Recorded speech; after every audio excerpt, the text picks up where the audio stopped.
नमो नमः सनातन धर्माय।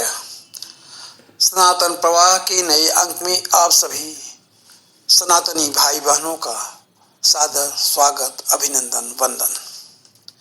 साथियों, आज मैं आपसे एक गंभीर विषय पर बात करना चाहता हूँ। आज का विषय कोई साधारण विषय नहीं है।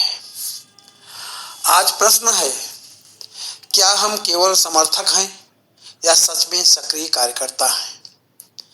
सक्रिय कार्यकर्ता से तात्पर्य मेरा अपने धर्म, समाज के प्रति दायित्व और राष्ट्र के उत्थान में भागीदारी से है, क्योंकि इतिहास गवाह है, भीड़ से कभी क्रांति नहीं होती, क्रांति होती है सक्रिय कार्यकर्ताओं से। और यही कारण है कि आज का विषय है, सक्रिय कार्यकर्ता कैसे बने। साथियों, गीता का आह्वान है, कर्मण्येवाधिकारस्ते मा फलेषु कदाचन। अर्थात हमारा अधिकार कर्म पर है, परिणाम पर नहीं। सक्रिय कार्यकर्ता वही है जो परिणाम की प्रतीक्षा में नहीं, कर्तव्य के अभ्यास में लगा रहता है। साथियों, यह प्रेरणा भीतर की अग्नि के रूप में प्रज्वलित होती है।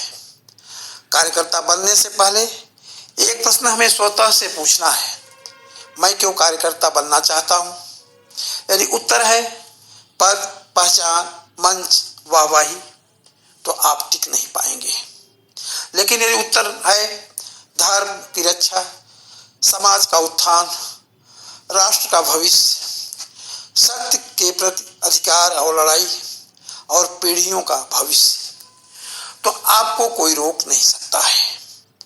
इसके वैदिक प्रमाण है, न यमात्मा बलहीनेन लभ्यः। कठोपनिषद का यह सूक्ति वाक्य है।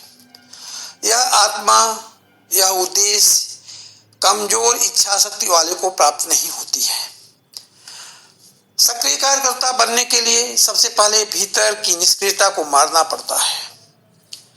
साथियों, हमें योजना बनाकर काम करना होता है। बिना योजना श्रम व्यर्थ जाता है। केवल उत्साह काफी नहीं होता है, उत्साह के साथ साथ जब योजना को हम जोड़ते हैं तो परिणाम दिखता है। व्यवहारिक सूत्र की तरफ ध्यान देना होगा। एक सक्रिय कार्यकर्ता को हर सप्ताह पूछना होता है, मेरा लक्ष्य क्या है, मेरी भूमिका क्या है, मैं आज क्या कर सकता हूं, मुझे किस सीखना है। याद रखिए, बिना योजना के कर्म अंधे घोड़े की दौड़ होती है। शास्त्रीय साक्षात रूप से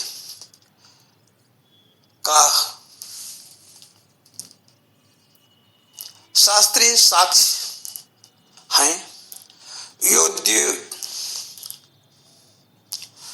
शास्त्रीय साक्ष्य कहते हैं, उद्योगिनम पुरुषः सिंहमुपैति लक्ष्मी। अर्थात लक्ष्मी सफलता, प्रभाव, योजना और उद्योग करने वाले के पास आती है। पर्याप्त प्रयास करने की आवश्यकता कभी भी नकारी नहीं जा सकती है। साथियों, सबसे बड़ा शत्रु बाहर नहीं, अंदर बैठा है। आज नहीं कल करेंगे, कोई और कर देगा, यही वाक्य कार्यों को मार देता है। गीता का स्पष्ट आदेश है, उद्धरेदात्मना आत्मानं नात्मानं वसादयेत्। स्वयं उठो, स्वयं आगे बढ़ो। सक्रिय कार्यकर्ता बनने के लिए हमें समय नहीं देखना है, सुविधा नहीं देखना है, मौसम नहीं देखना है।